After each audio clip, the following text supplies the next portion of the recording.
ang mga kwento ng pag-ibig, kwento ng buhay, at kwento ng pag-asa dito sa Barangay Love Stories. Love Stories.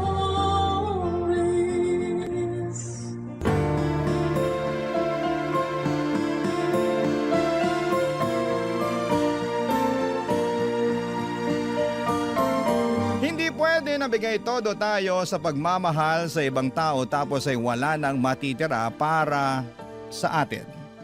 Kaya nga dapat ay ibalanse natin at unahin nating mahalin ang ating sarili upang makapagbahagi tayo ng pagmamahal sa iba. Ikaw, kabarangay, mahal mo ba ang iyong sarili? Dear Papa Dudut, good day po sa inyo at sa mga kabarangay nating nakikinig sa Barangay Love Stories. Sobra talagang nakaka-addict ang bawat episode na tinatampok ninyo. Kaya naman nag-decide na po akong sumulat din at magpadala ng aking kwento. Pero bago ang lahat ay magpapakilala muna ako. Tawagin niyo na lamang po ako sa pangalang Norman. 35 years old at taga Malolos, Bulacan. Kung ilalarawan ko po ang aking sarili ay proud kong sasabihin na isa akong masipag na anak, mapagmalasakit na miyembro ng pamilya at talaga namang bigay todo. Ang motto ko kasi ay lahat kakayanin para sa mga mahal ko sa buhay. At kung tatanungin ninyo mismo ang nanay Mirna ko, ay papatunayan niyang nagsasabi ako ng katotohanan.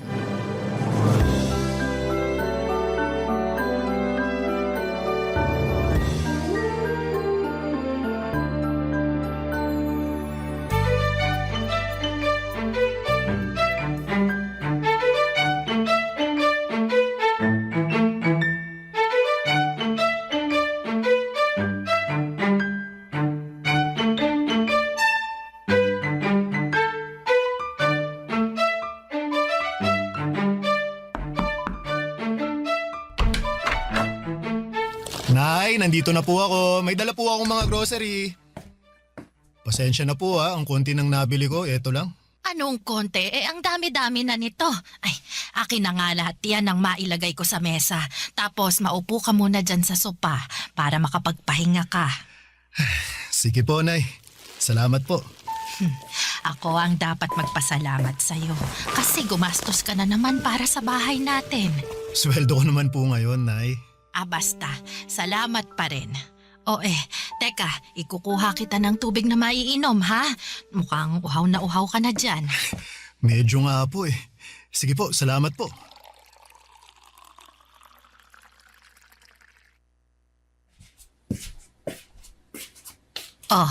Nak, malamig yan para mapatid uhaw mo. Inumin mo muna. Sige po, salamat, Nay.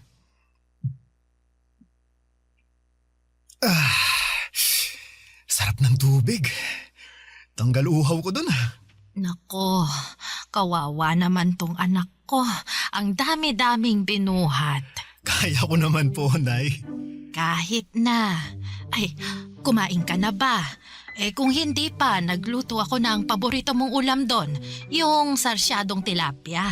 Nako, dinamihan ko na yung itlog at kamatis kasi alam kong gustong-gusto mo yan. Oh! Wow! Ang sarap naman, Nay! Masarap talaga yon kasi punong-puno rin yun ang pagmamahal ng isang ina. Paano? Ipaghahain na ba kita, anak? Nako, mamaya na po, Nay. Gusto ko munang umupo rito sa sofa para naman malapat ko sandali yung puwet at likod ko. Ako na lang din po ang maghahain ng pagkain ko mamaya. Ayaw mo ba na asikasuhin kita? Siyempre gusto ko po, pero chillax na lang po muna kayo dyan. Ako na bahala sa sarili ko. Kakain din naman po ako maya-maya. At teka, may ibibigay po pala ako sa inyo, Nay. Kunin ko lang po wallet ko, ha?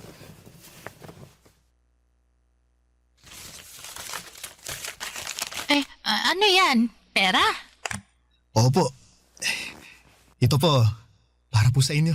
Para sa akin, ano namang gagawin ko dyan? Pambayad po sa tubig at saka sa kuryente. Bakit parang ang dami naman yan? Magkano lang naman yung tubig at kuryente natin rito, anak?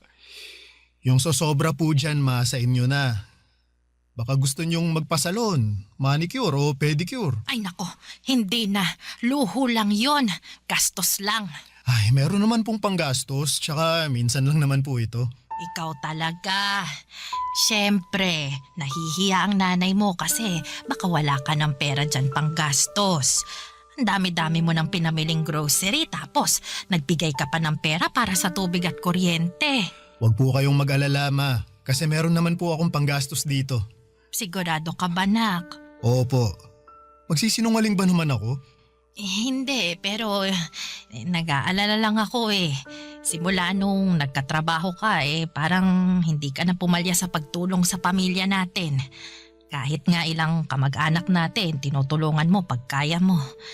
Ayoko lang na masaid yung ipon mong pera ikaw naman yung mauubusan. Nako ma, hindi po mangyayari yon kasi sinisiguro ko na may natatabi rin ako para sa sarili ko. May kasabihan nga na mahirap tumulong sa iba kung hindi ko muna uunahing tulungan ang sarili ko. Lagi nyo kaya pinapaalala sa akin yun. Aba, oo naman. At saka, tumutulong lang naman ako sa mga kamag-anak natin kung nakaluluwag ako eh. Kung wala, tumatanggi naman po ako. Noon, medyo hirap akong humindi pero ngayon, pinag-aaralan ko na po. Tama rin naman yan. Mahirap na sa'yo lang lagi iaasa ang lahat. Kaya nga po eh. Pero masaya naman ako sa tuwing nakakatulong ako. Lalo na sa inyo at dito sa bahay natin. Alam ko, kapos din iba kong mga kapatid. Ay, kaya nga nagpapasalamat ako sa'yo, nak. Kasi malaki talaga ang naitutulong mo sa mga gastusin natin sa araw-araw. Pero paalala pa rin huwag mong abusuhin ang sarili mo. Magpahinga ka pa rin. Huwag kang magpapakapagod ng husto sa trabaho at maglibang-libang ka rin. Ay, alam mo yon, umalis ka, mamasyal, para hindi puro trabaho at bahay lang ang napupuntahan mo. Pero katulad ng iba nating kabarangay, Papa Dudut, na lumaki sa hirap, hindi naiiba ang kwento ng aming pamilya. Mekaniko sa talyer ang tatay ko samantalang labandera naman si nanay. Tapos 4 kaming magkakapatid at ako ang panganay. Madalas ay kulang talaga ang kita ng mga magulang namin. Pangkain at panggastos namin sa araw-araw ay kinakapos. Kaya naman pinangako ko sa aking sarili na magsusumikap ako upang hindi na namin muling maranasan ang magutom. Kaya naman binuhos ko talaga ang panahon ko sa pagtatrabaho. Sa katunayan ay hindi pa ako nakontento sa pag-oopisina. Dahil tuwing day off ko ay rumaraket pa ako sa food business ng kaibigan ko bilang kosinero. Dahil sa pagiging abala ko ay nakalimutan ko na ang aking buhay pag-ibig. Bagay na madalas kumustahin sa akin ng nanay ko.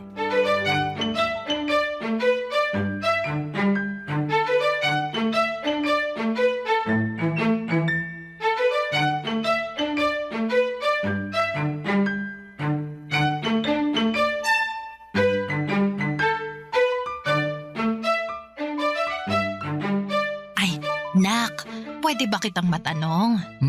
Sige po ma, ano po yun? Ilang taon ka na nga ba ulit? 34 na po ako ngayon taon. Bakit po? Lagpas na pala sa kalendaryo yung edad mo. Pero ni isang babae, wala ka pang nababanggit o pinakikilala sa akin na nililigawan mo. Nak, may bala ka pa bang mag-asawa? Siyempre ma, meron po. Kailan mo naman bala? Kasi nagkakaedad ka na. Nung panahon namin, ganyang edad, may 5 ng anak. Ay, iba naman po yung panahon nyo sa panahon natin ngayon. Saka sa totoo lang, wala po akong oras makipag-date dahil busy ako sa pagtatrabaho.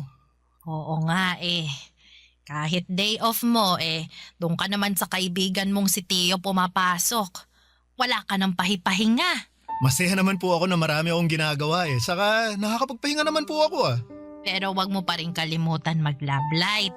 Kasi baka magulat ka na lang, tumanda ka ng binata. Naman, wala naman po sigurong problema kung tumanda akong binata, di ba? Wala nga, pero masarap pa rin yung meron kang sariling pamilya at saka mga anak. Oo, mahirap ang buhay pero naniniwala naman ako na gagawin mo ang lahat para itaguyod yung pamilyang bubuuin mo eh. Malaki ang tiwala ko na magiging mabuti at responsable kang padre de pamilya. Sige po, Ma. Kapag meron na po akong natitipuhang babae, kayo po ang unang makakaalam. Abay, dapat lang kasi nanay mo ako.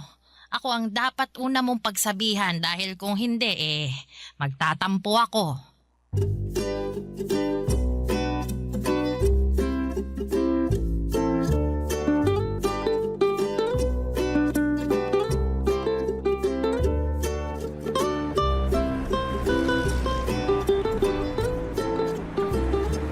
Thank you talaga sa tulong mo sa business ko, tol ah. Laking luwag lalo kapag may tauhan ako na hindi pumapasok eh. Kung pwede lang talaga na dito ka na lang sa akin magtrabaho kaso hindi ko kayang pantayan ang daily rate mo eh. Oo, kasi kapag dito na ako papasok, ay malulugi ka sa akin. Ewan ko sa'yo. May iba tayo. Wala ka pa rin bang nililigawan, bebot? Nako, tol. Nagugustuhan nga, wala eh. Liligawan pa kaya? Baka sakali lang naman ako na meron na... Nako, nagbabaka sakali o nakikichismis? Ganun na rin yun. Siyempre, sa ating anim na magtotropa ikaw na lang yung wala pang bebe. Ayaw naman namin tumanda kang binata kaya dapat kumilos ka na para di mangyari yun. Alam mo, tol, para kang nanay ko. Nung nakaraan lang, kinumusta niya buhay pag-ibig ko. Wala naman daw kaso maging matandang binata pero mas masarap pa rin ang may asawa at mga anak. Totoo yan. Tingnan mo ko ha. Meron akong mga anak. Wala nga lang asawa kasi hindi naging okay pagsasama namin. Pero ayos lang dahil nasa akin naman yung mga bata eh. Ayun, magulo na masaya. Iba pa rin kapag may kasama kang bata. Kahit nakakapagod silang alagaan pero nakakatuwa pa rin. Sino ba kasing may sabi sa'yo na gusto kong tumandang binata? Siyempre naman, gusto ko pa rin magkaroon ng pamilya. Kaya lang, ang problema ko wala na akong panahon na kumilala ng babae. Masyado ka kasing busy sa trabaho. Kulang na lang, pakasalan mo mga trabaho mo eh. Huwag ganun. Sobra ka naman, tol. Joke lang. Alam ko naman na masipag ka at responsableng anak. Bigay todo kung tumulong. Pero sabi nga ng nanay mo, pumag-ibig ka rin. Yan din naman gusto namin para sa'yo ng mga tropa natin eh. Kaya nga, meron sana akong papakilala sa'yo. Ha? Sino naman? Marisa ang pangalan niya. Kaibigan ng kapatid ko. Mabait yun. Maganda. Mahinhin kumilos at magsalita. Single and ready to mingle. Nasabi ko na rin sa kanya na irereto kita sa kanya. Kaya alam niya na single ka rin. Malay mo, kayo na pala ang para sa isa't isa, di ba?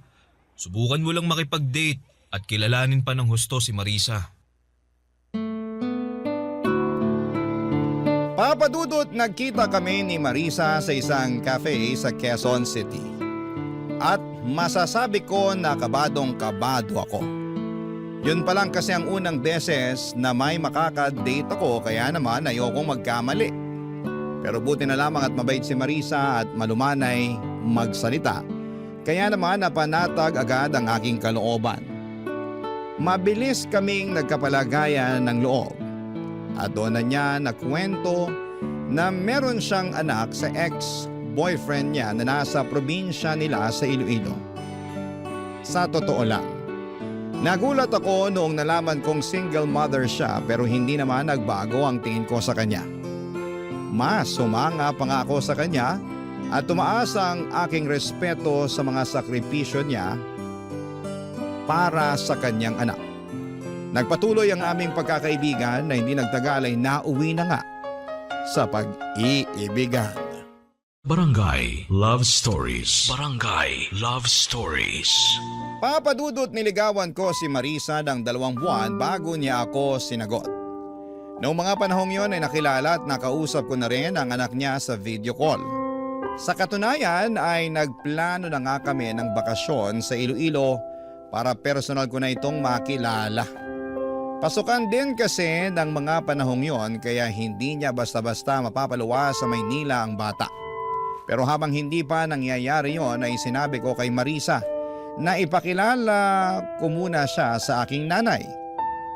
Hindi ko pa siya naisasama noon sa bahay dahil pareho pa kaming busy sa aming mga trabaho. Pero palagi ko siyang nakukwento sa nanay ko kaya naman sabik na sabik din ito na makilala siya. Hanggang sa dumating na nga ang araw na yon.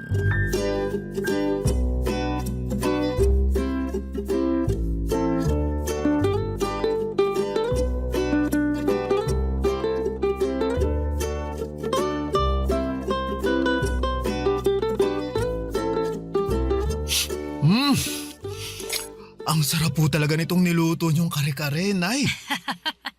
Nako, salamat anak. Uy, pero magdahan-dahan ka nga sa pagkain ha.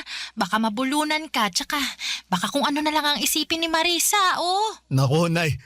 Alam po ni Marisa na masarap kayong magluto kaya ganadong-ganado ako pag kumakain. Lagi ko rin kasing nakikwento sa kanya yun, Nay. Di ba, babe? Tama po si Norman. Walang araw na hindi niya binida yung bawat luto niyo na pabaon niyo sa kanya. Nako, ganun ba? Salamat naman.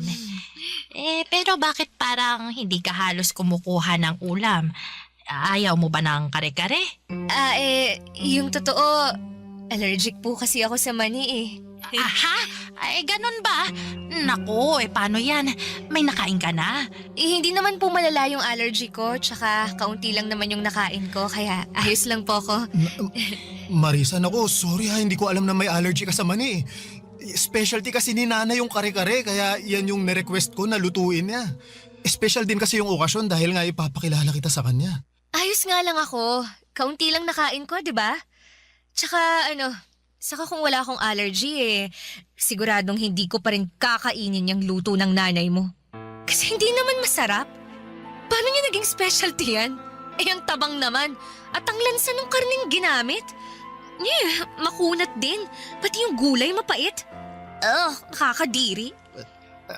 Ha? Anong sinabi mo? Narinig mo yung sinabi ko, Norman? Kailangan ko pa bang ulit-ulitin? Pasensya ka na ha kung hindi ka nasarapan sa luto ko. Wala na po ba kayong ibang niluto? Ha? Kasi hindi ko makakain yung kare-kare na yan. Baka hindi lang malalang allergy abutin ko dyan eh. Baka sumakit din tiyan ko. Sige. Teka, ipagluluto kita ng ibang ulam. Nay, Nakita ko sa ref natin. Ha? Nay, wag na, Nay. Order na lang tayo. Wag ka nang umorder. Gastos lang yan. Tsaka meron pa naman tayong mga sangkap dyan sa ref. Ako nang bahala, ha? Kumain na lang kayo dyan, ha? Sandali lang, magluluto lang ako. Nay! Marisa, mag-usap nga tayo dun sa labas. Bakit sa labas pa? Pwede naman dito na lang sa mesa. Mamaya malamok pa dun kagatin pa ako. Please, Marisa, kahit sandali lang. Ay, nako! Kakainis ka talaga.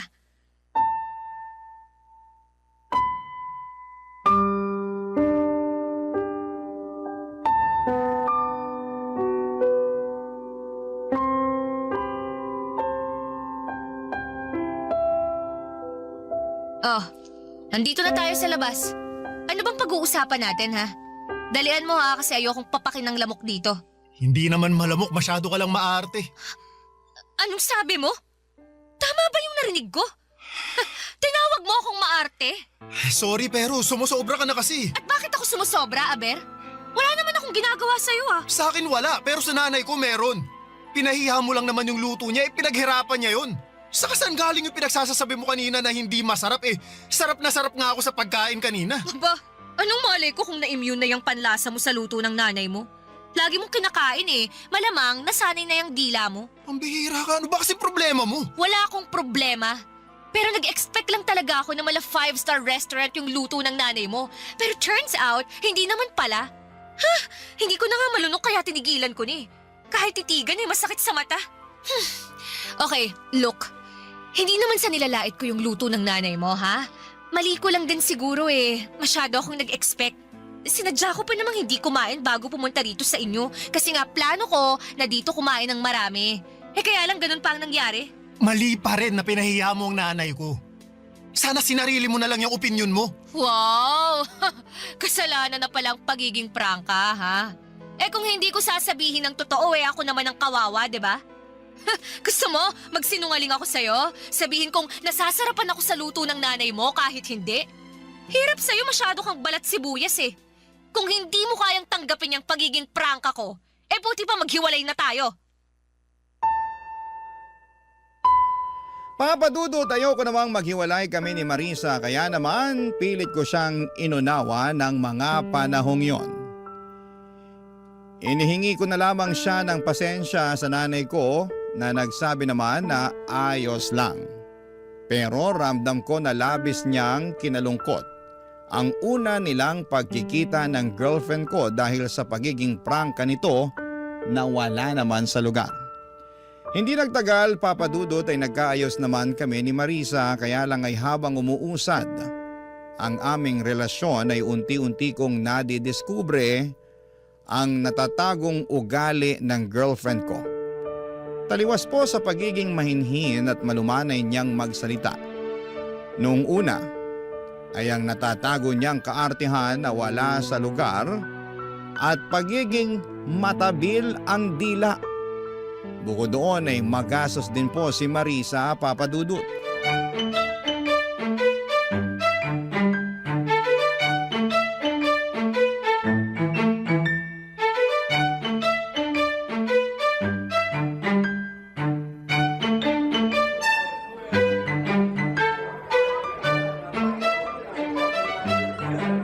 Alam mo, gustong-gusto ko talaga sa cafe na to. Aesthetic eh. Sigurado akong pupusuan na naman ng mga friend ko online yung My Day ko. Aesthetic nga pero di naman masarap yung kape saka ang mahal ng menu nila. Sabi ko naman sa'yo, subukan natin sa iba eh. Meron akong alam na kabubukas lang pero maraming magagandang review. Ayoko sa iba. Gusto ko rito. Hindi bagay yung beauty ko sa mga pipitsuging kainan, no? Maawa ka naman sa akin. Maaate mo ba na i-date ako sa isang mabaho at mumurahing lugar? Marisa, para sa kaalaman mo, hindi mabaho yung lugar na gusto ko sanang puntahan natin sa date natin ngayon. O, edi sige. Hindi na kung hindi. Pero mumurahin pa rin. Ayoko doon. Gusto ko rito. Ay, bahala ka na nga. Bahala talaga ako. Ay, babe, malapit na pala yung birthday ko. Ano palang plano mong regalo sa akin? Ano? Don't tell me, nakalimutan mo na ah. Sige ka, magtatampo ako. Hindi ko nakalimutan pero sikreto muna kung anong ireregalo ko sa'yo. Siyempre, wala nang element of surprise yun kapag sinabi ko, di ba? Hindi ako mahilig sa sorpresa eh. Mas gusto ko, alam ko na kung anong ireregalo mo sa akin. Para naman masabi ko agad sa'yo kung magugustuhan ko yun. Anong ibig mong sabihin? Para lang hindi masayang yung pera mo. Dapat magugustuhan ko talaga. At saka para sigurado na magugustuhan ko, ako na lang ang pipili o magsasabi kung anong ireregalo mo sa akin, di ba? Hayaan mo na yung surprise na yan. Madali naman yung pikiin sa social media. Ang totoo, wala pa talaga akong naiisip na regalo eh. Pero hindi naman ibig sabihin nun wala akong ibibigay ah. Masyado lang kasi akong maraming iniisip nitong nakaraan kaya... Okay lang naman. Kaya nga tinanong ko para matulungan kita eh. Alam mo kasi, marami akong gustong bilhin. Pwedeng ikaw na bumili ng iba doon para mabawasan yung nasa listahan ko. Yun na lang ang irigalo mo sa akin sa birthday ko.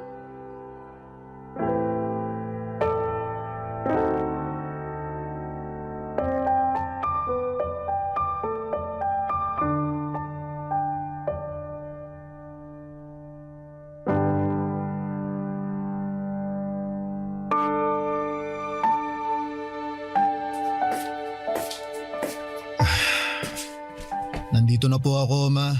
Oh, ano nangyari sa'yo? Bakit malungkot ka, anak?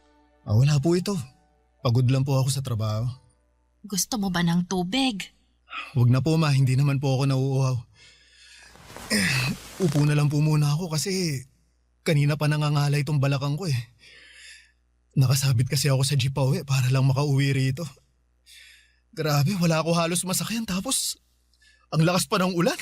Eh nako, bakit hindi ka na lang nag-taxi o di kaya nagrenta ng kotse para makauwi rito? Wala na po kasi akong cash eh tapos hindi ko naman magamit yung card ko dahil nasagad ko na. Wala pa akong pambayad kasi sa susunod na linggo pa yung sweldo namin. Oo nga pala, Ama. Pasensya na po pala kasi baka hindi ako makapagbigay para sa grocery natin sa sahod ko eh. Unahin ko lang pong bayaran yung credit card ko kasi baka magka-penalty po ako. Mahirap na. Ay, wala namang kaso yon kasi nandyan pa naman yung mga pinamili mo. Pero matanong ko lang ha, hindi naman sa nangingialam ako pero ngayon ko lang yata narinig na nasagad mong paggamit ng credit card mo. Tapos naubusan ka pa ng cash hindi ka naman ganyan, nak.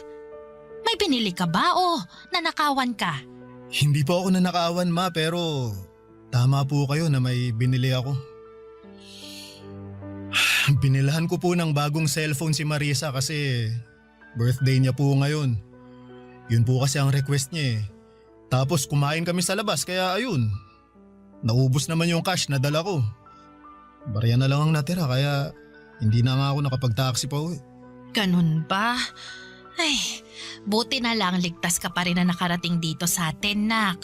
Di bale, sa susunod, siguraduhin mo na lang na may ititira ka pang pamasahe. O di kaya, kapag wala ka na talagang pera dyan, di tawagan mo ko. Sasabihan ko yung mga kapatid mo na pahiramin ka ng pera. Yung isesend nila gamit yung e-wallet para meron kang magamit. Opo, Ma. Salamat po ha. Wala yun, anak. Oh, sige na. Kumain ka na doon para naman makapagpahinga ka na pagkatapos.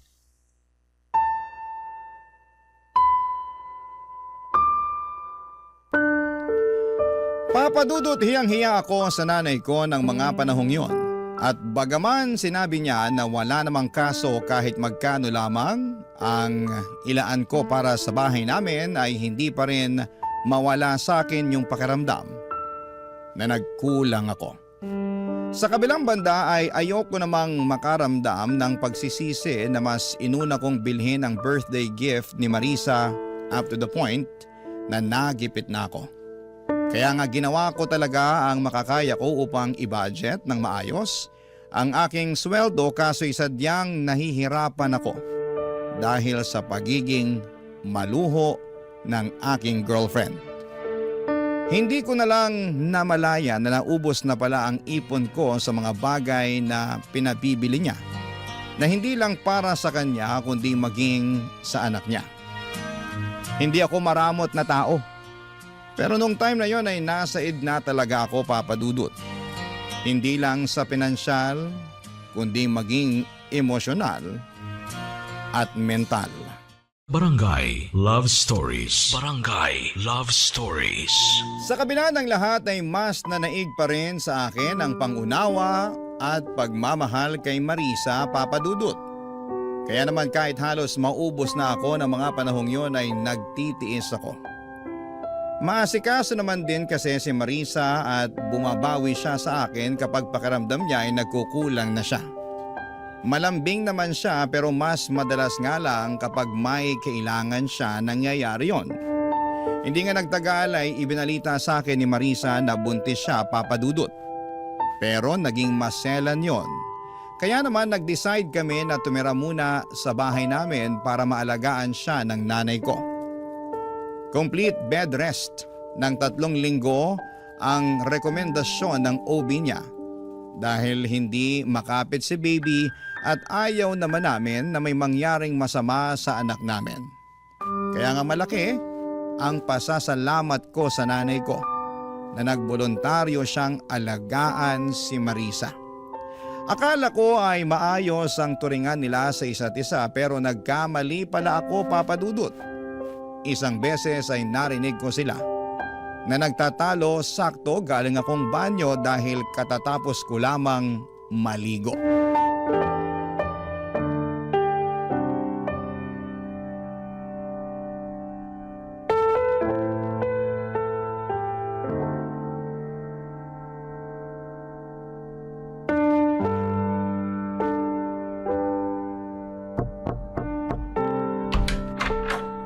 Marisa, tulog ka na ba? Hindi po, Nay. Pwede ba akong pumasok? Kukunin ko lang yung mangkok na pinaglagyan ko ng lugaw. Sige po. Hala, nak! Bakit yata parang hindi mo naman kinain tong lugaw? Wala naman kasing lasa, tsaka nakakasuka. Ay, paanong nakakasuka maayos naman at malinis yung pagkakaluto ko dyan. Tsaka may lasa yan, tinikman ko yan kanina Sa wala nga akong nalalasahan Alangan namang ipilit kong sabihin na meron kahit wala, di ba? Lumabas naman akong sinungaling nun. Ganun ba? Pasensya na ha. Baka nagkamali lang talaga ako. Hoy, Marisa. Bakit mo sinisigawan ng nanay ko? Hindi ko sinisigawan ng nanay mo. Nag-uusap lang kami. Anong hindi Ang taas ng boses mo, saka dinig na dinig ko dun pa lang sa banyo. Kaya nga tinapos ko na yung paliligo ko para labasin na kayo. Hindi ko nga sabi sinisigawan yung nanay mo. Masyado ka namang OA Pinagsasabihan ko lang siya na hindi masarap yung lugaw na niluto niya para sa akin. Tsaka, bakit ba siya panipakain sa akin ng lugaw? Wala naman akong sakit. Nagkataon lang naman talaga na kailangan kong humilata sa higaan na to ng 3 linggo, pero hindi naman ibig sabihin no na hindi ko kayang ngumuya ng matinong pagkain. Ayoko niyan. Hindi ako nabubusog dyan tapos ang tabang pa. Marisa, pwede mo namang sabihin ng maayos sa nanay ko Hindi yung ganyan na pinagsasalitaan mo pa siya ng hindi maganda. Teka nga, abogado ka ba ng nanay mo? Anong sinabi mo? Lagi mo na lang kasi siyang pinagtatanggol imbis na ako ang kampihan mo.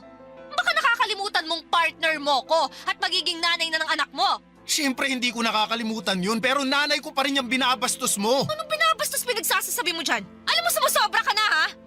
Ma, magsalita naman kayo! Sabihin yung hindi ko kayo binabastos! Hindi naman ako binabastos ni Marisa, anak. Anong hindi? Dinig na dinig ko nga mga pinagsasasabi sa inyo ng babaeng yan. Hindi na niya kayo nirespeto. Hoy Marisa, nanay ko pa rin yung kausap mo at wala kang karapatan na bastusin siya. Wala ka ba nanay?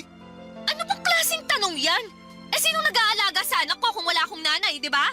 Meron naman pala, pero ganyan mo ba kausapin at pakitunguhan ng nanay mo? Hindi!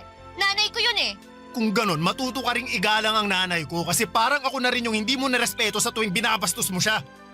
Ang bait-bait ng nanay ko pero hindi ibig sabihin pwede mo na siyang abusuhin. Ni minsan hindi kanya pinatulan. Siya pa nga madalas humingi ng pasensya matapos mo siyang tarayan, di ba? Sana dun man lang maisip mo na nakakabastos ka na. At kung kaya mong irespeto ang nanay mo, sana gawin mo rin yun sa nanay ko. Norman, hindi naman siguro sinasadya ni Marisa, kaya hayaan mo na lang. Ayos lang naman ako Oh, tingnan mo! Ayos lang naman pala sa nanay mo Pero kung makareact ka dyan, akala mo nakagawa ako ng krimen? Pasensya na, Pasensyahin mo mukha mo! Sabi ng OB natin, hindi raw ako dapat ma-stress, pero sa'yo ako nai-stress!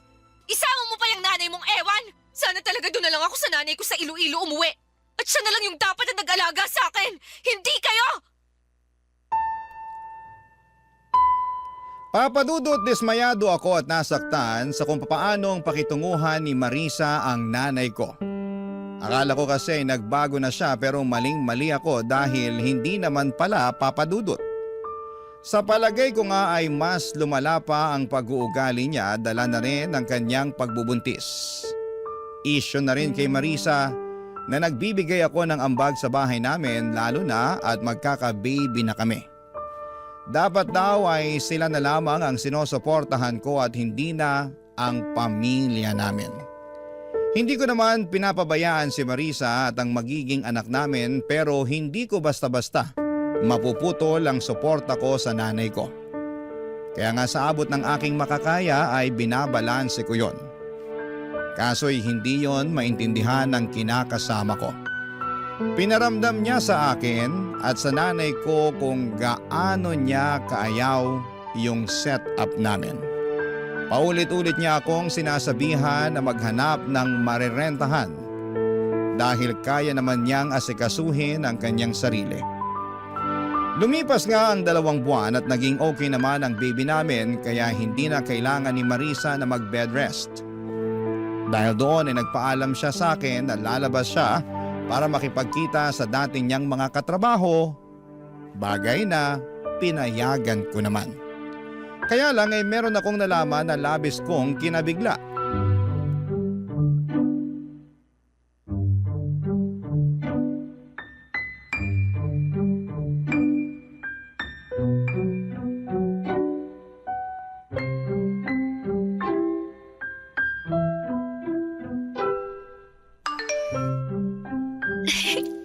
Ano ba naman tong lalaking to? Nasend pa talaga ng picture niya na nakatopless. Oh, kita ko tuloy yung kanyang mga pandesal. Ha, Marisa, anong sabi mo? Ano ka ng kalabaw? Hindi ako anak ng kalabaw, anak ako ng nanay ko. Sinagulat ako kaya nasabi ko yun. Pero ewan ko sa'yo. Sineryoso mo naman. Paano hindi ko seseryosohin kung ano-anong naririnig ko sa'yo? Ano bang narinig mo? Nasabi mo may nag-send sa'yo ng picture na nakatopless. Sino ba yan, ha? Saka bakit mo biglang tinatago yung cellphone mo, ha? Wala. Wala ka na doon. Anong wala ako doon? May tinatago ka, no? Tangero ka, Wala akong tinatago sa'yo. Kung wala, edi patingin ako ng cellphone mo. Akin na. Akala mo hindi ko napapansinan nitong mga nakaraang araw palagi kang nakatutok dyan sa cellphone mo, ha? Narinig pa kita na may kausap ka nung isang gabi. Kaya akin na, patingin ako niyan. Gusto kong malaman kung sino ba yung kausap mo niyan. Ayoko nga. Ah, ganun. Pues aagawin ko na lang sa'yo kung ayaw mong ibigay. O ano? Kahit ayaw mo nakuha ko naman na. Norman, please sa akin yung cellphone ko. Parang awa mo na, ibigay mo na sa akin yan. Ha? Ba't mo gagawin yun? Kasi may tinatago ka na ayaw mong malaman ko? Hindi. O ayan o. Sakto, ang daming mensahe ng kausap mo. Tingnan ko nga kung sino tong hayop na to. Norman, wag! Ano to? Bakit kayo magkausap ni Theo, ha? At bakit siya nagpapadala ng mga hubad na litrato sa'yo?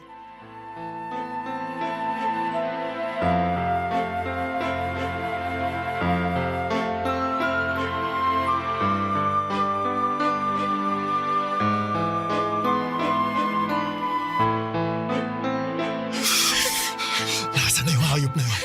Walang iya ka, Theo. Norman, wag mo nang sugurin si Tio. Ikaw! Hayop ka, Theo! Akala ko kaibigan kita pero tinalo mo ako! Dapat sa mukha mo sinusuntok para makita mong hinahanap mo!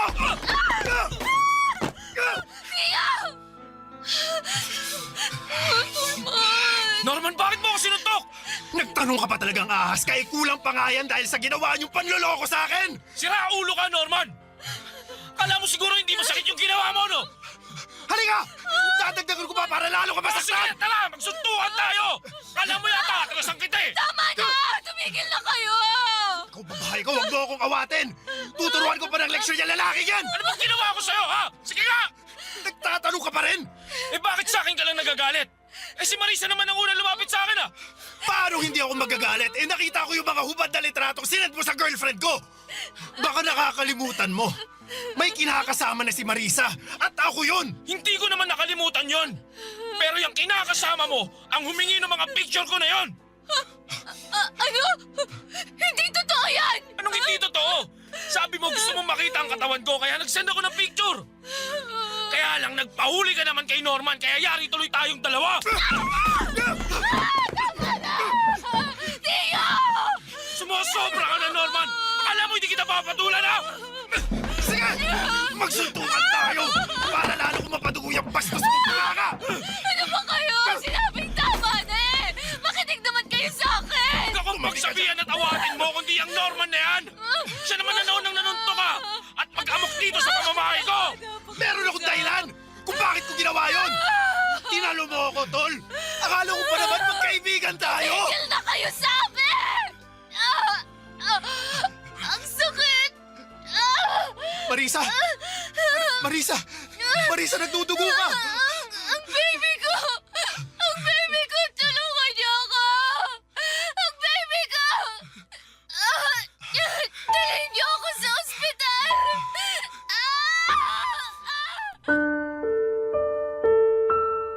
Papa Dudut, dinala namin si Marisa sa ospital dahil nagdudugo siya ng mga panahong yon. Takot na takot ako ng mga panahong yon para sa kaligtasan ng baby namin.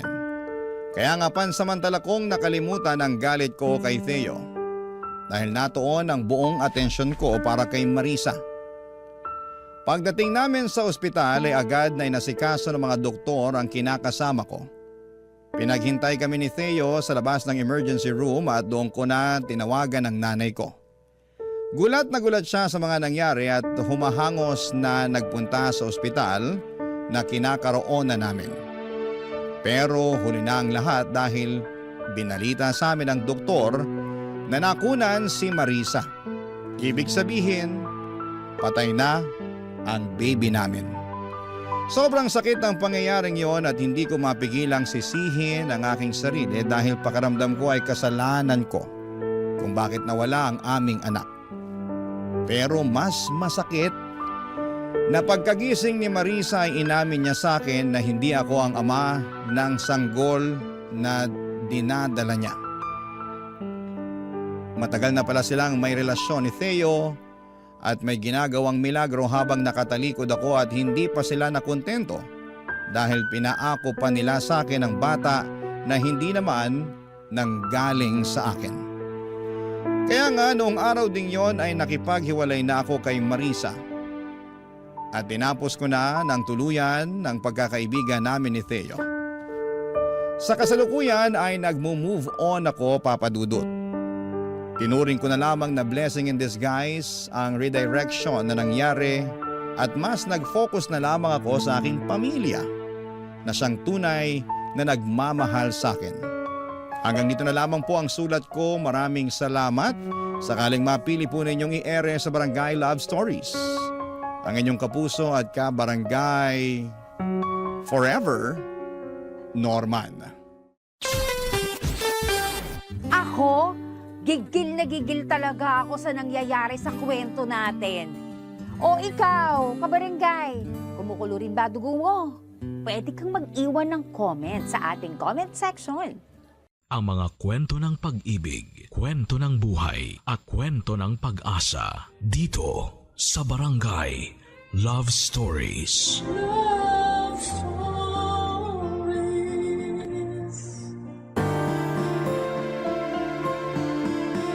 May mga bagay na hindi tayo komportableng nakikita o nararanasan. Hindi natin pwedeng pilitin ang mga sarili nating tanggapin yon kung hindi naman kailangan. Ikaw, kabarangay, saan ka ba hindi komportable? At kaya mo ba itong tanggihan kapag ito ay napunta na sa iyong harapan?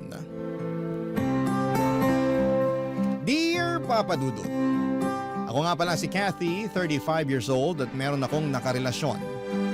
Naitago na lang natin siya sa pangalang Bert. Mas matanda siya sa akin ng 20 years. Pero kahit ganon kalayo ang agwat namin sa isa't isa ay hindi naman kami nagkakaroon ng malaking problema. Marami kaming pagkakaparehas kasi mas marami akong alam sa henerasyon niya. Kaya hindi kami nauubusan ng pag-uusapan. Nakilala ko siya sa tulong ng isang katrabaho. Nereto ako noong time na ready na ulit akong magmahal. 3 taon na kasi akong single noong nakilala ko si Bert. Pakiramdam ko noon ay ready na ulit akong magmahal nang makilala ko na siya. Mature kasi siya at iba roon sa mga naging karelasyon ko. Tumagal din ang 1 taon ng ligawan bago ko siya sinagot, Papa Dudut. Hindi nga siya nainip, di kagaya ng iba na paabutin mo lang ng kalahating taon ng panliligaw ay sumusuko na. Hindi ko pinagsisihan na sinagot ko si Bert, Papa Dudut. Paano ba naman kasi lahat ng kailangan at gusto ko ay kaya niyang ibigay? Edad lang naman ang maipipintas ng iba sa kanya. Pero pagdating sa ibang bagay tungkol sa kanya, wala silang ibang masabi. Boto ang mga mahal ko sa buhay sa kanya, Papa Dudut. Gusto na nga nilang magpakasal na kami kaagad. Napag-usapan namin yon pero hindi naman ako nagmamadali. Parang okay pa rin sa akin na mag-boyfriend at mag-girlfriend lamang kami. Hindi naman ako pressured kahit lagpas 30 na. Enjoy pa kasi ako sa situation namin ni Bert, Papa Dudut.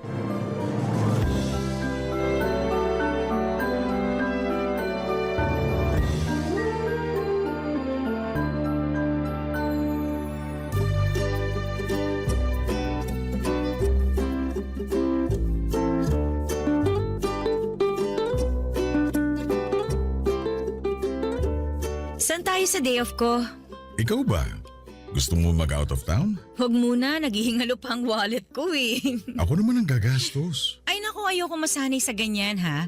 Baka mamaya isipin ng ibang tao eh, pineperahan lang kita. Alam ko namang hindi mo ako pineperahan. Gusto ko lang din na nakakapag-provide ako sa'yo. Nakakakilig naman yan. Alam mo, yan pa naman yung hanap ng mga babae. Good provider. Sana all na lang talagang sasabihin ng ibang tao sa atin. So, pahig ka na sa out of town. Siguro wag nga muna. Nakakatamad din kasing bumiyahe. Ano palang gusto mong gawin natin? Siguro ayos na sa akin yung lambingan habang nanonood ng TV sa kondo ko. Baka sitahin mo na naman ako kapag nakatulugan kong panonood ng TV. Naku, sanay na ako sa'yo, no? Bawasan mo kasi yung rice at saka salt intake mo para hindi ka kagad antukin. Wala na sa kinakain ko yan. Nasa edad ko na talaga. Pagkakapihin na lang kita ng 1 litro para siguradong walang tulugan. Kawawa naman ang puso ko niyan. Alam mo naman na mahina na ang puso ko dahil sa edad ko. Alam mo, lagi mo nalang nirarason ang edad mo, ha? Sinasabi ko lang ang totoo. Kailangan ko ring mag-ingat. Kailangan mo talagang mag-ingat dahil dapat mahaba pa ang panahon na magkasama tayo. Ayoko mabiyuda ng maaga, ha? Kaya nga, healthy living na ako para sa'yo eh. Ikaw kaya ang inspirasyon ko kaya gusto ko magpabata ulit. Hindi mo na kailangan magpabata. Mahal ko na ang matandang version mo. Aray, sinampal na naman ako ng realidad. Alam mo, kahit may senior citizen ID ka na, tanggap at mahal pa rin kita. Basta kahit sino ka pa. Kahit sino ako? Kahit ano pa ang nakaraan ko? Past is past, sabi nga nila, di ba? Speaking of past, Uy, kinakabahan naman ako dyan. Huwag mo sabihing may asawa ka pa pala, ha? yan naman ang wala. Alam mo namang matagal na kaming anal ng dati kong asawa, hindi ba? O so ano nga yung past na sinasabi mo? Tungkol sa anak ko. Ha? May anak ka na? Oo, Joy Joy ang pangalan niya. Nag-iisa lang. Anak ko sa una. Bakit ngayon mo lang sinabi sa akin? Baka kasi busted din mo kapag nalaman mong may anak na ako eh. Ang babaw naman ang tingin mo sa akin. Tanggap ko naman kung una pa lang sinabi mo nang may anak ka na. Wala na rin naman ako magagawa kasi nabuo na yung batang yun bago pa ako dumating sa buhay mo. Hindi na siya bata. Ilang taon na? 30 years old na siya. Wow! Mas matanda lang ako ng 5 taon? Oo, pero minsan isip bata yun kaya para na rin siya mas bata sa'yo ng 20 years. Ano ba to? Halos magka-batch na kami ng anak mo Hindi naman mahalaga ang edad, hindi ba? Baka kasi dahil hindi nagkakalayo ang edad namin, alam mo na, ayawan niya ako. Open-minded si Joy Joy. Hindi problema sa kanya ang edad mo. Nakwento na kita sa kanya noon pa man. Hindi mo siya kumontra. Sa katunayan, gusto ko nga niyang makilala. Kinabigla ko talaga yung pag-amin sa akin ni Bert na may anak na siya na halos kaedad ko na. Napansin niyang hindi ako komportable noon kaya inassure niya na magiging okay ang una naming pagkikita ng anak niyang si Joy Joy. Nagpakwento na ako sa kanya tungkol sa ugali ni Joy Joy Papadudut. Sinabi niyang liberated ang anak niya, bukas ang isipan nito sa maraming bagay. Kung ano raw ang magpapasaya kay Bert, ay sosuportahan daw yon ni Joy Joy. Papa's girl daw kasi si Joy Joy. Palibasa noong baby pa lamang ito ay si Bert na lagi ang kasama niya. Nag-ibang bansa kasi ang nanay ni Joy Joy after nitong mga anak. Kaya na-develop yung bonding nilang mag-ama. Kahit nung time na nagkahiwalay na si Bert at ang asawa niya ay hindi nagbago ang koneksyon ng mag-ama Papadudut. Kahit tuwing weekends na lamang daw silang magkita pero madalas pa rin silang nagkukumustahan, salamat na lamang sa social media. Marami pa akong nalaman tungkol kay Joy Joy. Dahil doon ay napanatag na rin ako kahit papaano. Baka naman makakasundo ko si Joy Joy, lalo't hindi naman nalalayo ang edad namin sa isa't isa. Marami rin kaming pwedeng pag-usapan. Naisip ko nga rin baka pwede na rin kaming maging magkaibigan. Weird yon kung iisipin, pero para sa akin ay maganda nga yun para mas lalo akong mapalapit kay Bert. Alam kong mahal na mahal ni Bert si Joy Joy. Base pa lang kung paano kumislap ang mga mata ng nobyo ko kapag pinag-uusapan namin ang anak niya. Alam kong wala na siyang ibang hihilingin pa kapag nagkasundo kami ni Joy Joy. Kaya naman pinaghandaan ko na ang unang pagkikita namin ni Joy Joy. Kabado man pero kinaya ko yon para sa relasyon namin ni Bert, Papa Dudut.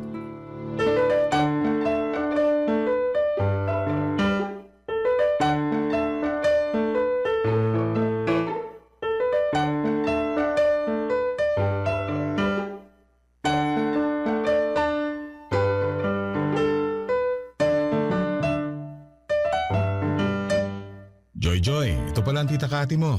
Pwede bang Kathy na lang ang itawag ko sa'yo? Kasi naman 5 years lang ang agwat natin sa isa't isa eh. Ay, mas gusto ko nga yan. Aba, una pala nagkasundo na kayong dalawa. Mukha naman kasing madaling pakisamahan tong si Kathy eh. Saka mukhang marami kaming mapagkakasunduan. Ramdam ko rin eh. Parang may lukso ng dugo ako sa'yo. Ay, nanay lang? Char. Huwag mong sobra ng biro mo, Joy Joy. Baka mabigla naman to si Kathy. Ay hindi. Maganda nga una pa lang nilalapag na niya sa akin yung totoong ugali niya eh. Para wala nang gulatan. Alam mo ngayon pa lang, gusto na kitang maging stepmother. Pero mas mukha tayong stepsisters. Oo nga pala, Joy Joy. Dito matutulog sa bahay si Kathy, ha? Si Papa naman? Anak ba kita para magpaalam ka sa akin kung pwedeng matulog ang girlfriend mo sa bahay mo? Baka lang kasi dito ka rin matulog ngayon. Eh dito naman talaga ako matutulog ngayon. Nakaschedule na, di ba? Wala namang kaso sa akin kahit maglambingan kayo magdamag ni Kathy. Basta wag lang kayo masyadong maingay sa kwarto ha. Walang kalampagan ng kama. Hoy, huwag yung ganyang biro, ha? Hindi naman maiilang tong si Kathy. Ako ang naiilang eh. Eh di sorry. Sorry Kathy ha kung nabibigla ka sa bunganga ko. Sana masanay ka na. Ganito lang talaga ako makipag-usap kay Papa para lang kaming magkaedad. Naku, okay lang yun. Parehas lang tayo. Parang kaedad ko lang din ng tatay ko kapag kinakausap ko siya. Eh, nagkikiss din ba kayo ng tatay mo? Kiss? Oo, bumibeso ako sa kanya pag nagkikita kami. Ha? Beso lang? Para naman kayong magkaibigan lang? Eh, paano pala dapat? Pa, beso lang yung sa kanila oh. Bakit tayo kiss sa lips? Kiss sa lips? Oo. Yun ang nakasanayan namin mula nung baby pa siya. Love language namin yun. Ah, nung bata pa lang si Joy Joy. Mula pagkabata niya hanggang ngayon. Hanggang ngayon? Consistent kami ni Papa dyan. Joke to, no? Anong joke? Sampulan nga natin pa. Okay na. Hindi na kailangan patunayan yung joke nyo. Natatawa na ako. Bahala ka. Pa, alis muna ako. Tumatawag yung best friend ko. Gala lang kami sa mall. Balik ako mamayang dinner. Agahan mo ha. Sumabay ka sa amin ni Kathy mag-dinner. Sure. Bye, Kathy. Bye, Pa. Pakis nga ako. Lambot naman ang lips ng dalaga ko. O ingat ka ha. Update mo kami ni Kathy ha. Ang inakala kong biro ay totoo pala. Nakita ko kung paanong naglapat ang mga labi ni Bert at Joy Joy. Naghalikan talaga sila sa harapan ko at hindi ako nakapagsalita kaagad, Papa Dudut. Inoobserbahan ko kung nagbibiro pa rin sila pero mukhang hindi na. Seryosong kumaway na paalis si Joy Joy habang si Bert naman ay nagtungo muna sa kusina para i-check kung ano ang pwede niyang iluto para sa dinner naming tatlo. Naiwan naman ako sa sala na takang-taka kung bakit may gumagawa pa ng ganon. Masyado lang ba akong malisyosa at normal ba na sa edad ni Joy Joy na yon ay hinahalikan pa siya sa labi ng sarili niyang ama? Ako lang ba ang hindi komportable sa sitwasyon na nakikita ko?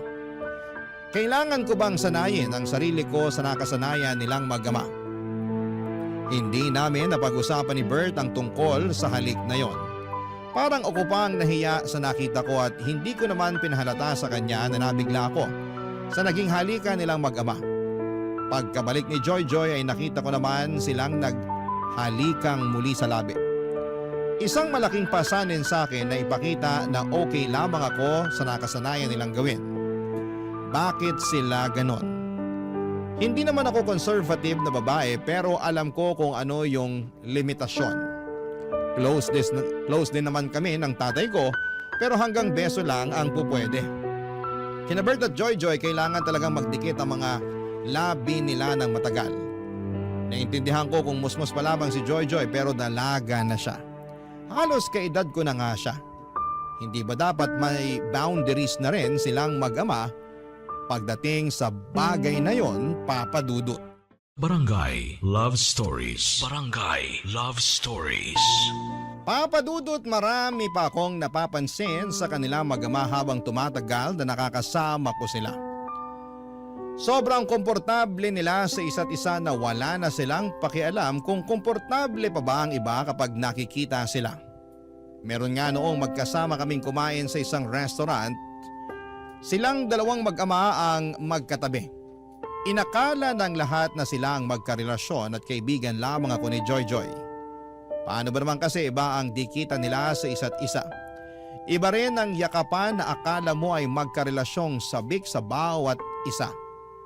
Panay din ang halikan nila sa labi kahit anumang oras nila piliin. Doon ako hindi nakatitig ng mabuti, Papa Dudut. Samantalang kami ni Bert bihira lamang kung maghalikan sa labi. Hindi rin kami gaanong naglalambingan at nagyayakapan. Pero silang mag-ama ay kayang-kaya po nila. Minsan gusto ko nang sabihin sa kanila na hindi ako komportable, kaya lang nauuna lagi yung takot ko na baka ma-misunderstand nila ang pinanggagalingan ko. Hanggat maaari ay ayaw ko namang magkaroon kami ng hindi pagkakaunawaan ni Bert. Saka napapalapit na rin kasi kami ni Joy sa isa't isa. Ayaw ko ring masira ang nasimula naming samahan. Ang hirap pa namang ibalik ang magandang samahan kapag nagkalamat na. Kaya pinilit kong itikom ang labi ko para lamang masigurado na hindi ako ang magiging dahilan para lumayo ang loob nila sa akin. Pero isang araw ay meron na naman akong hindi nagustuhan sa ginawa nila. Kararating ko lamang noon ng bahay ni Bert at naabutan kong magkasama sina Joy Joy at Bert. Nakasuot ng 90 si Joy Joy na sobrang nipis. Wala rin itong suot na bra. Dahilan para mailang ako, Papa Dudut.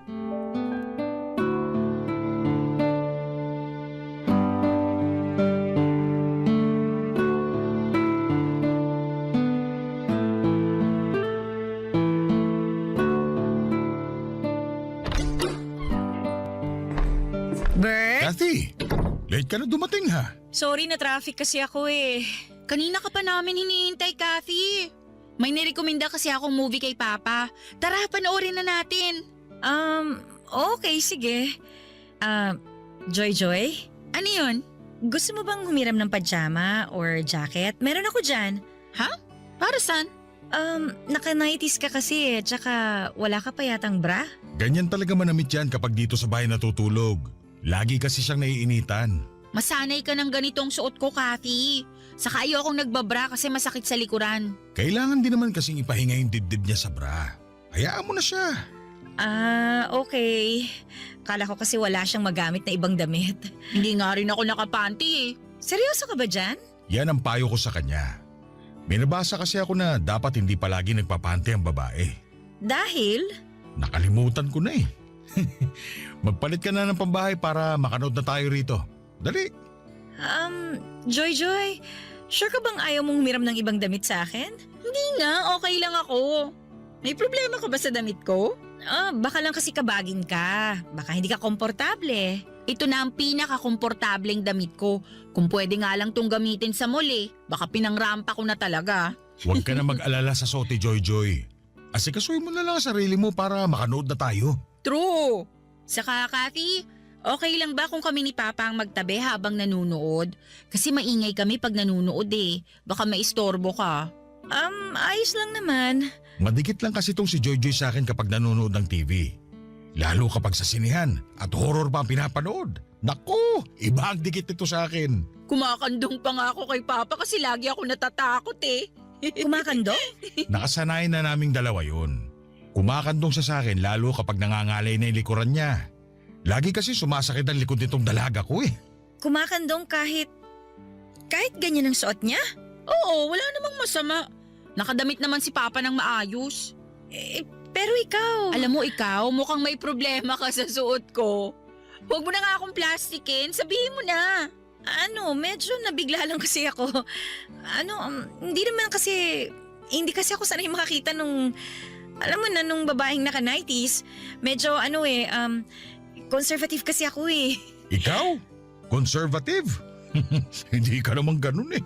Ganun ako, no? Baka hindi lang halata. O sige na nga, naniniwala na ako. Papa, Ano yun anak? sumasakit na naman yung likod ko. Kakandong ka na? Opo, please.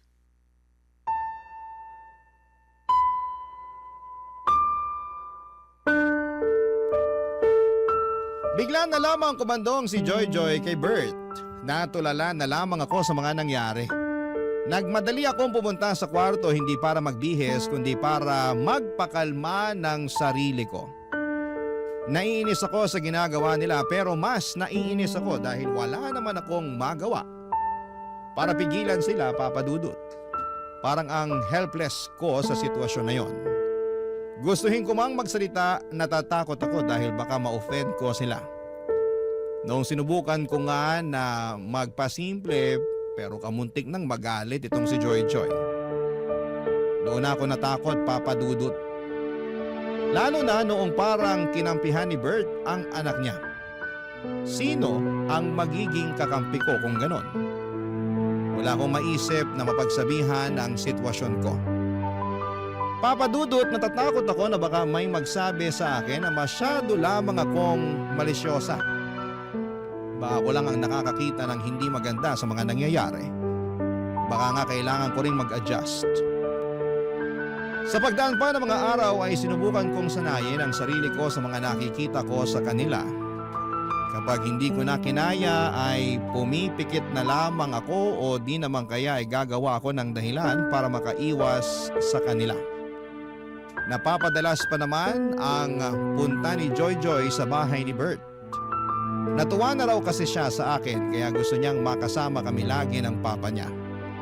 Kung alam lang niya na hindi kami parehas ng nararamdaman. Lagi na lang akong naiilang sa tuwing andon siya. Lagi akong kinakabahan na may makikita pa akong sobra sa ginagawa nila. At hindi nga ako nagkamali, Papa Dudut. Nagkatotoo nga ang aking iniisip. Isang gabi, sinurpresa ko si Bert para sa monthsary namin.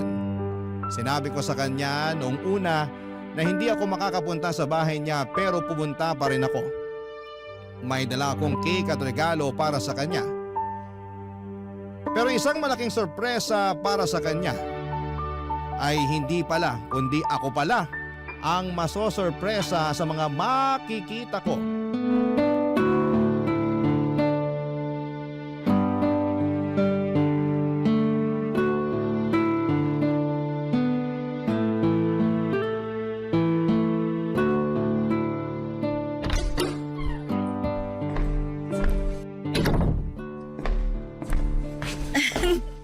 Happy Monthsary! Kathy, akala ko hindi ka pupunta. Gusto kitang sorpresahin eh. Happy Monthsary! Ikaw talaga. Sana nagsabi ka. Di hindi na yung surprise. Bumili pala ako ng cake at saka... Kathy! Sabi ni Papa hindi ka raw pupunta rito sa bahay. Kasi bala ko lang naman siyang sorpresahin kaya nagpanggap akong hindi pupunta. Mukha namang na-surprise si Papa. Maski na ako. Kahit ako na sorpresa sa'yo eh. Bakit ka naman na-sorpresa? Palagi naman akong andito sa bahay ni Papa. Nasurpresa ako sa suot mo. Ha? May mali ba sa suot ko? Wala namang problema. Nakapanty at bra lang kasi siya. Sabi ko naman sa'yo, mabilis mainitan at pagpawisan to si Joy Joy. May aircon naman, di ba? Hindi effective yan sa akin. Di ba, Papa? Kahit combo pa ng electric fan at aircon, may initan pa rin niyang si Joy Joy. Tingnan mo sa susunod para maniwala ka. Buti nga naabutan mo pa akong nakabra ngayon eh. Madalas kasi. Hindi siya nagbabra? Ba't pa ba ako nagtaka? Uy, may dala kang cake! Ano flavor to, Kati? Mocha. Uy, paborito ko to. Pa, subuan mo ko ha. Sige, ikaw pa ba? Kuha ka na rin ng platito at panghiwa. Teka, punta na ako ng kusina. Bert, kailangan nating mag-usap. Para saan? Kain muna tayo. Hindi na ako kakain. Sa inyo na lang ni Joy Joy ang cake na to. May problema ba? Hindi ba halata?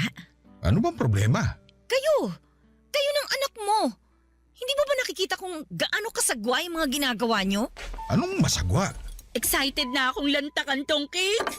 Papa, kandungin mo ko please. Masakit na naman tong likod ko eh. Teka lang muna, Joy ha. Nag-uusap pa kami ni Kathy. Wala na tayong dapat pag-usapan. Pakinggan nyo kung paano kayo mag-usap ng anak mo para maintindihan mo kung bakit ako ganito. Teka, ano bang nangyayari? Pumunta lang ako ng kusina tas nag-aaway na kayo bigla? Ikaw, Joy, kasali ka sa problema. Bakit ba kasi ganyan ka manamit sa tuwing nandito ka sa bahay ng papa mo? Kasi bahay naman to ni papa ko at isusuot ko kung anong gusto ko. Dalaga ka na! 30 ka na! Ilugar mo naman ang pananamit mo. Hindi pwedeng naka-brat panty ka lang tapos kakandong ka sa tatay mo. Ano yun? Tapos lagi kayo naghahalikan sa labi? Malisyosa lang ba ako o mali na yung ginagawa nyo? Malisyosa ka lang. Walang mali sa ginagawa namin ng anak ko. Ito na ang nakasanayan namin bago ka pa dumating. Huwag naman sanang marumi ang isip mo, Kathy. Gusto pa naman kita para kay Papa. Thank you na lang, pero hindi ko na kaya tong ginagawa nyo. Sa inyo na tong cake. Mag-enjoy kayong kumain habang magkakandong. Sa sobrang inis ko ay nagmadali na akong umalis. Nanginginig ako naglakad palabas ng bahay. Hinabol ako kaagad ni Bert at pinigilan niya akong umalis at gusto niya akong kausapin. Sinubukan ko naman siyang pakinggan pero nilalabanan pa rin niya na wala silang ginagawang masama ni Joy. Doon ako napundi. Nag-book na ako kaagad ng masasakyan para makaalis na. Sinabi ko sa kanya bago ako sumakay ng sasakyan na mag-cool off muna kaming dalawa. Gusto ko mag-isip-isip kung tama pa ba na makipagrelasyon sa kanya dahil hindi ako komportable sa kanila ng anak niya. Wala naman na siyang nagawa kung hindi ang pumayag. Hinayaan na rin niya akong makaalis. Sa loob ng sasakyan ay doon ko ipinagpatuloy ang pag-iyak.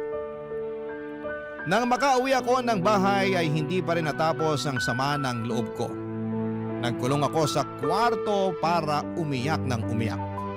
Pagkatapos noon ay nakatanggap ako ng text mula kay Bert. Sinasabi niya sa akin na bibigyan niya ako ng space. Umaasa pa rin daw siya na magkakaayos kami dahil mahal niya ako. Hindi raw niya kayang mawala ako. Lumambot ang puso ko sa sinabi niya. Kaya naman sinubukan ko siyang kausapin para ipaunawa ang maling napapansin ko sa kanilang mag-ama. Pero tulad ng dati, sarado pa rin ang isip niya tungkol doon. Kaya wala akong nagawa kundi ang itigil ang pag-uusap namin at sinimulan ko nang iwasan silang mag-ama habang pinag-iisipan kung tama pa ba na magstay ako sa buhay niya. Papa Dudut. Barangay Love Stories. Barangay Love Stories. Sa pagnaan ng mga araw ay hindi na nga muling nagparamdam sa akin si Bert. Nirespeto niya ang kagustuhan ko na makapag-isa muna. Pero nami-miss ko siya. Hindi siya matanggal sa isipan ko at in love talaga ako kay Bert. Pero hindi ko naman pwedeng gamitin ang pagmamahal na yon para lamang magstay kung hindi naman ako komportable sa nangyayari sa relasyon namin. Tiniis ko na huwag magparamdam sa kanya. Kahit panayang check ko kung nag-message na ba siya o kung nag-like man lang ba siya ng status ko. Napadalas nga ang pag-post ko sa Facebook para lamang makita kung magre-react pa rin siya pero bigo ako noon. Kahit i-view ang my day ko ay wala pa rin. Kaya ang ginawa ko na lamang ay dine-activate ko na lamang ang Facebook ko para wala akong makita tungkol sa kanya. Nagpaka-busy na lamang ako sa trabaho para makalimutan siya. Pero hindi naging effective. Kapag busy ako sa trabaho ay mas lalo ko siyang naiisip. Hindi na ako makatulog ng maayos dahil nasanay na akong kayakap at katabi siya. Kaya naman niluno ko na ang pride ko at minessage ko na siya, Papa Dudut. Mabilis naman niya ako nireplyan at sinabi ko sa kanya na puntahan niya ako sa kondo para makapag-usap kami. Mabilis pa sa 4:00 ang pagdating niya. Nanginginig akong pinagmasdan siya at na-miss ko talaga siya. At naramdaman ko namang ganon din siya sa akin. Niyakap niya ako at hindi ko naman pinagkait sa kanya ang isang yakap pabalik. Alam kong hirap talaga akong tiisin siya dahil mahal na mahal ko siya. Kaya sinubukan kong i-communicate sa kanya ang nararamdaman ko sa relasyon nilang mag-ama, Papa Dudut.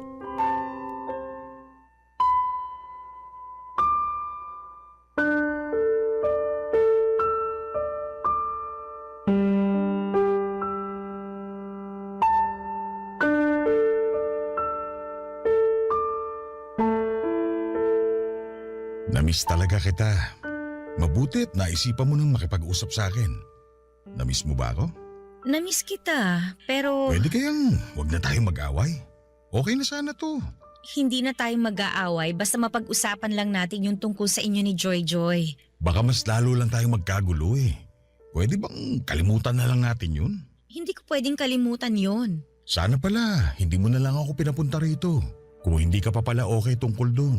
Kaya nga kita pinapunta dito para maging okay na tayo. Kailangan lang nating pag-usapang dalawa yon para matapos na. Masyado lang kasing marumi ang isip mo. Hindi marumi ang isip ko.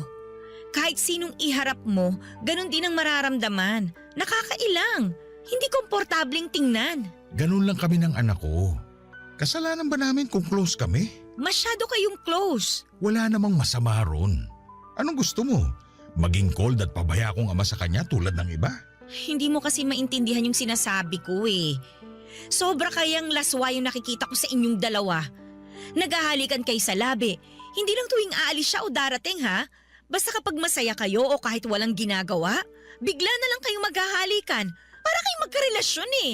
Halik ng isang ama lang yun. Pwede naman sa pisngin na lang o kaya naman sa noo. Kathy naman. Huwag mo rin akong simulan sa pagsusot niya ng brat panty sa bahay mo habang nakakandong sa'yo. Minsan nga naka-nighties lang eh. Sige, sa susunod sasabihan ko siya na sa tuwing pupunta siya sa bahay ko, huwag siyang kakandong sa akin. Ugaliin niyo na maglagay ng limitasyon sa pagiging close niyo. Sobra ka naman, Kathy. Anak ko yun eh. Nasanay na kami sa ganun.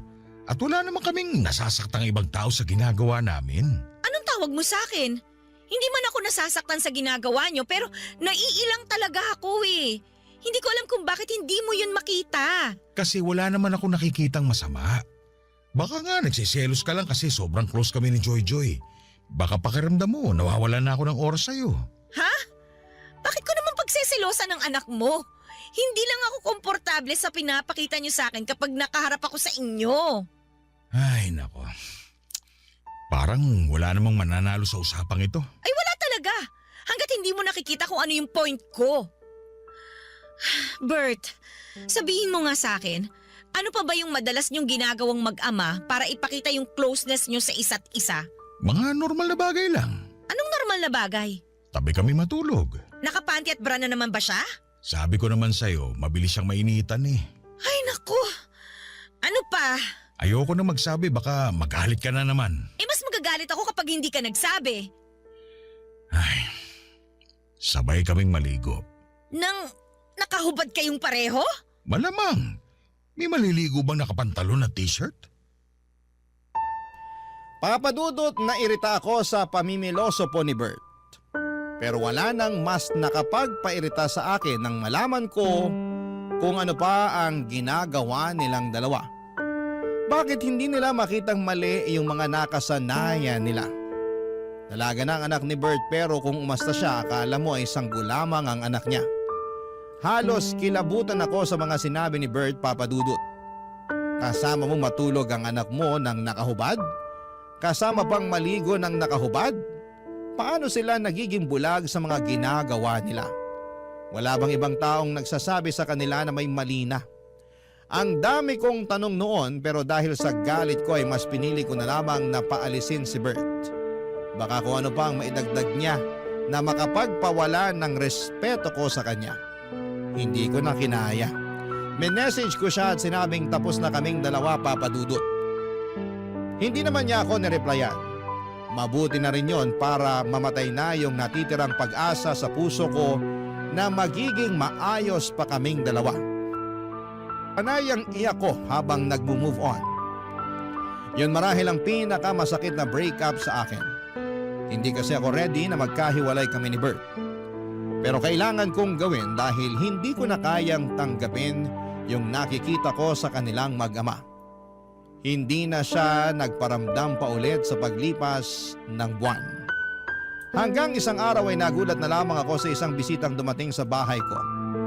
Si Joy Joy. Kumatok ito sa pinto at nang buksan ko ay nakita ko ang malungkot na mukha ni Joy Joy.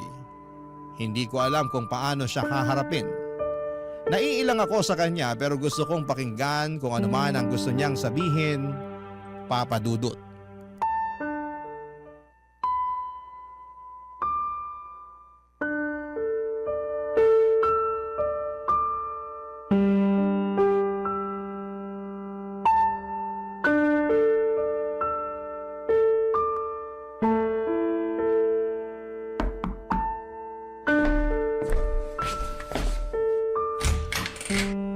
Anong ginagawa mo dito? Makikipag-usap sana sa'yo.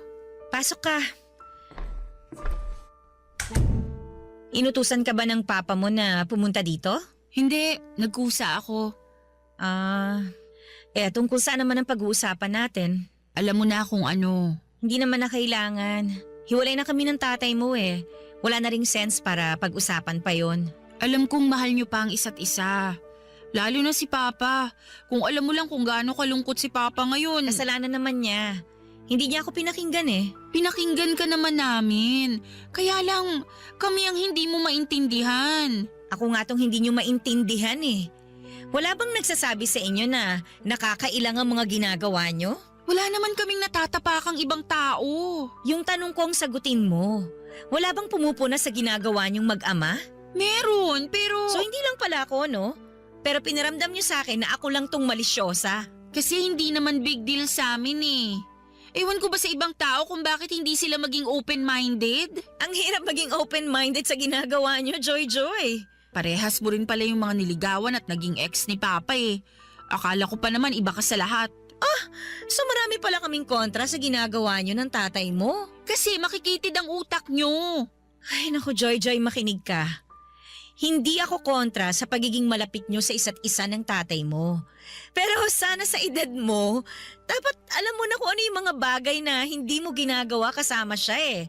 Hindi ka na pwedeng naka-bra at panty lang habang kumakandong sa kanya. Wala na rin sanang halikan sa labi na maganap. Bumeso ka na lang tulad ng ibang mga anak. Sa ganun ako pinalaki ni Papa eh. Kaya nga sinasabi ko sa'yo na mali ang tatay mo na ipagpatuloy pa kung ano yung ginagawa nyo noon. Kahit yung pagtulog na nakahubad ka, katabi siya. Sinong hindi magtataas ng kilay kapag nalaman nilang ginagawa nyo yung ganon? Parehas mo talaga ang mga ex ni Papa. Pinagseselosan nila ako dahil sobrang close naming dalawa. Hindi na selos yung nararamdaman nila. Namin. Hindi na kami komportable. Ang nanay mo ba, alam ba niya yung ginagawa nyo? Hindi naman siya nagtatanong eh. O subukan mo sabihin sa kanya para magkaalaman na. Baka hindi ka na niya ulit papuntahin sa tatay mo kapag nalaman niya yan. Open-minded ang nanay ko. Kaya alam kong wala lang sa kanya to kapag sinabi ko sa kanya. Okay, sige. Hindi na ako lalaban kasi buhay niyo naman yan eh. At saka, tapos na rin kami ng tatay mo. Good luck na lang sa next na stepmother mo kung payag siya sa mga inaakto niyo. Pero Kathy, ikaw na kasi ang gusto ko para kay Papa. Kahit may hindi tayo pinagkakaunawaan, alam kong ikaw yung dapat para kay Papa. Saka alam kong mahal na mahal ka rin niya. Sa'yo ko lang siya nakitang ganun kasaya eh. O so, anong punto mo? Baka naman pwede mo nang isang tabi yung pagkailang mo sa ginagawa namin ni Papa. Tapos balikan mo na siya. Naaawa na kasi ako sa kanya eh. Please, Kathy. Please. Nangingilid ang mga luha ni Joy Joy habang pinapakiusapan akong balikan si Bert. Aminado akong naapektuhan ako sa huling sinabi niya. Nakaramdam ako ng kurot, mas lalo namang nag-ingay ang puso ko. Isinasagawa na naman nitong sinisigaw na naman nitong muli si Bert. Bigla ko namang na-miss si Bert, Papa Dudut. Pinalis ko muna si Joy Joy para makapag-isip-isip ako bago siya tuluyang lumabas ng pintuan. Hinawakan pa nito ang kamay ko at nagmakaawa na huwag ko raw iwan ang tatay niya. Hindi raw niya kayang makitang lugmok sa kalungkutan ng tatay niya. Doon ko naramdaman kung gaano niya kamahal si Bert. Tumango na lamang ako at sinabing kami na lang ng tatay niya ang mag-uusap sa dapat na gawin. Pagkatapos noon ay nagmadali akong isarado ang pintuan at doon ako napasantad. Para ako nanghina sa naging usapan namin. Ilang araw na akong naguguluhan sa dapat kong gawin, Papa Dudut. Mahal na mahal ko po si Bert. Wala na akong ibang lalaki na nakikitang makakasama kung hindi siya. Kaya lang ay hindi ko talaga matanggap ang ginagawa nilang mag-ama. Sinubukan ko namang sabihin yon sa kanila pero mukhang hindi nila babaguhin ang nakasanayan nila. Kasi hanggang sa dulo ay pinapakita nilang walang mali sa ginagawa nila. Ano po ba sa tingin ninyo ang dapat kong gawin? Wala na akong ibang problema kay Bert maliban nga roon sa kakaibang closeness nilang mag-ama. Hindi ko na alam kung ano ang gagawin ko at sana'y matulungan niyo ako. Isa po akong masugid na tagapakinig ng inyong #1 radio station sa Barangay LS 97.1, lalo na ang inyong programang Barangay Love Stories. Makakaasa kayo sa patuloy na pagsuporta ko bilang pasasalamat sa pagbahagi ng aking kwento.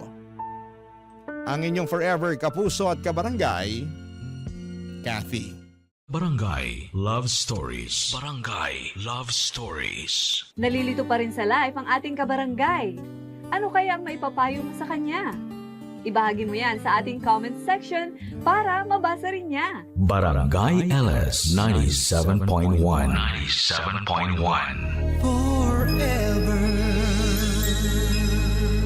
Number 1.